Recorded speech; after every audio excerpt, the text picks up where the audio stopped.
चला तर मंडळी, बाप्पा येणार आहेत म्हणून बाप्पांच्या आवडीचा म्हणजे गणपतीच्या आवडीचा सर्वात महत्त्वाचा पदार्थ खिरापत आणि पंचखाद्य एकदम साधी, सिंपल आणि खूप सुंदर रेसिपी आहे। खिरापत ही तुम्हाला माहितीच असेल 15 ते 20 दिवस आरामशीर टिकते आणि पहिल्या दिवशी बाप्पा येणार आहेत त्या दिवशी तुम्ही बनवून ठेवली तर 10 दिवस हमखास एकदम खूप छान राहते। आणि पंचखाद्य सुद्धा खूप सुंदर आहे, त्याची पण रेसिपी खूप छान सिंपल आहे आणि खायला तर अप्रतिम लागतो, तुम्हाला पण माहित असेल। त्यामुळे चला तर मग पटकन रेसिपीला सुरुवात करूया। आणि खूप ही जी रेसिपी आहे बनवायला फारसा वेळ लागत नाही, खूप कमी वेळात तयार होते। या ठिकाणी मी पॅन घेतलेला आहे, पॅन गॅसवर ठेवून गॅसचा फ्लेम मीडियम केलेला आहे। पॅन व्यवस्थित गरम झाला की त्यामध्ये 1 वाटी किसलेलं खोबरं टाकायचं। खोबरं टाकल्यानंतर त्याला कमीत कमी 3 ते 4 मिनिटे एकदम लो फ्लेम ठेवलेला आहे, तुम्ही बघू शकता। लो फ्लेमवरती 3 ते 4 मिनिटे खरपूस भाजून घेणार आहोत।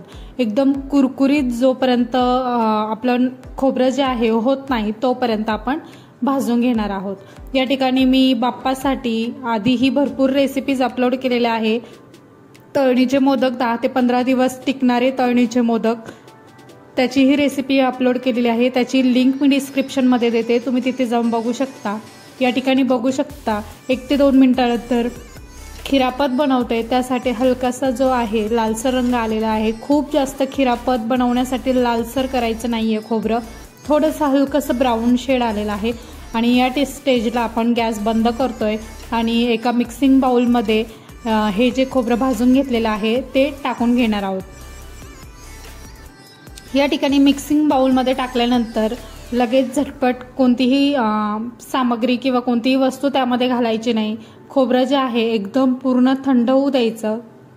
5 ते 7 मिनिटे थंड व्हायला वेळ घेतं आणि 5 ते 6 मिनिटानंतर थंड झाल्यानंतर तुम्ही हातावरती असं क्रश करून हे खोबरं जे आहे ते बारीक करू शकता। तुम्हाला जर मिक्सरला फिरवायचं असेल तर तुम्ही फिरवू शकता, पण खिरापतीचं खोबरं जे आहे तुम्ही बघू शकता हाताने असं व्यवस्थित चोळलं ना ती लगेच बारीक होतं आणि पूर्ण त्याचा चुरा जो आहे एकदम बारीक होतो। पण मी खूप जास्त बारीक करणार नाही कारण ते दिसायला पण खूप सुंदर दिसतंय लांब लांब खोबरं, त्यामुळे जास्त बारीक मी या ठिकाणी करणार नाहीये।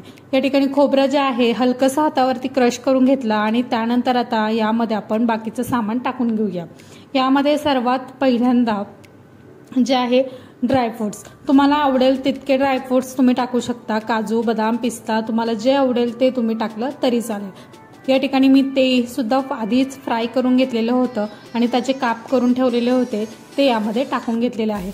वेलची पावडर अर्धा चमचा वेलची पावडर यामध्ये टाकून घेतलेली आहे।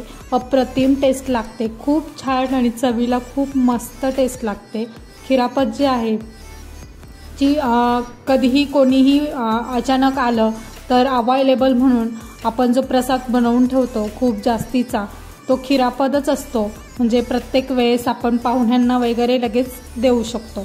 या ठिकाणी वरतून तुम्ही तुमच्या आवडीनुसार साखर टाकू शकता। या ठिकाणी मी पिठी साखर टाकलेली आहे, तुम्ही नॉर्मल साखर यूज केली तरी चालेल, पण पिठी साखर खूप सुंदर लागते। या ठिकाणी मी 3 चमचे पिठी साखर एका वाटीसाठी ठेवलेली आहे आणि तुम्हाला जर यापेक्षा अजून गोड हवं असेल तर तुम्ही अजून गोड करू शकता। या ठिकाणी पिठी साखर जी आहे तुम्ही चाळून घेतली तरी चालेल, पण या ठिकाणी मी थोडीशी जी आहे खडेवाली तीच वापरलेली आहे, चाळून घेतली नाही, कारण थोडंसं दाताखाली पण आला तर खूप छान लागतो।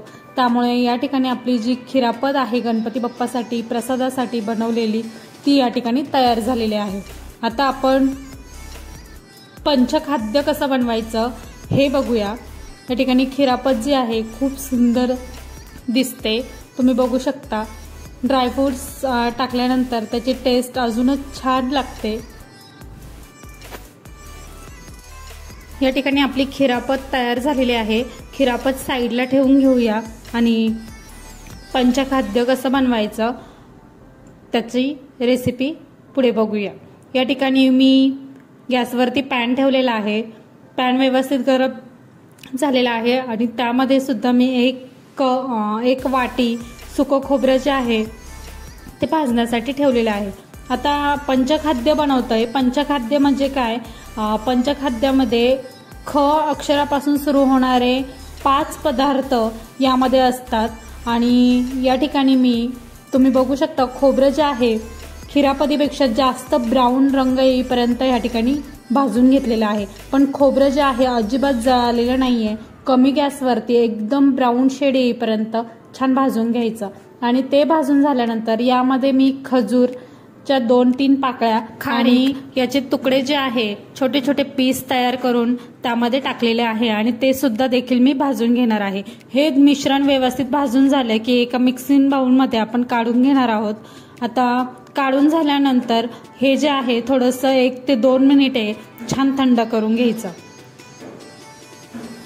या ठिकाणी तुम्ही बघू शकता सर्व मिश्रण जे आहे खूप जास्त जळालेलं पण नाहीये आणि खोबरं जे आहे एकदम कमी गॅसवरती एकदम ब्राऊन शेड येईपर्यंत मी या ठिकाणी भाजून घेतलेलं आहे। आता भाजून झाल्यानंतर थंड करून झाल्यानंतर आता यामध्ये साखर टाकणार आहोत।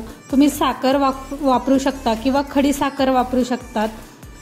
साखर खडी साखर दोन्हीपैकी कोणतंही वापरलं तरी ख त्यामध्ये येतोय। पंचखाद्य बनवतोय त्यामुळे कोणतीही गोष्ट तुम्ही वापरू शकता।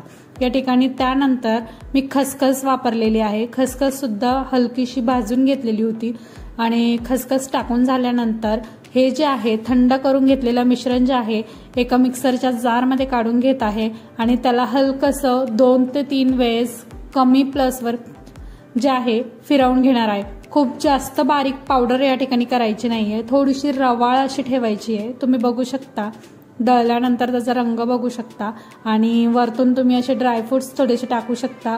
आणि या ठिकाणी जे आपलं पंचखाद्य आणि खिरापत आहे ती तयार झालेली आहे।